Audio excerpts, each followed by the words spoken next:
కమ్మని పప్పు కాచిందెయ్యి వేడి వేడి అన్నం మీద కమ్మని పప్పు కాచిందెయ్యి పప్పు తప్పడం కలిపి కొట్టడం భోజనం వన భోజనం తల్లి తోడు పిల్ల మేక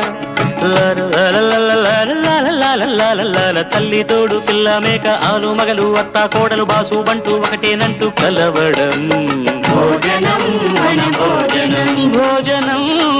వన భోజనం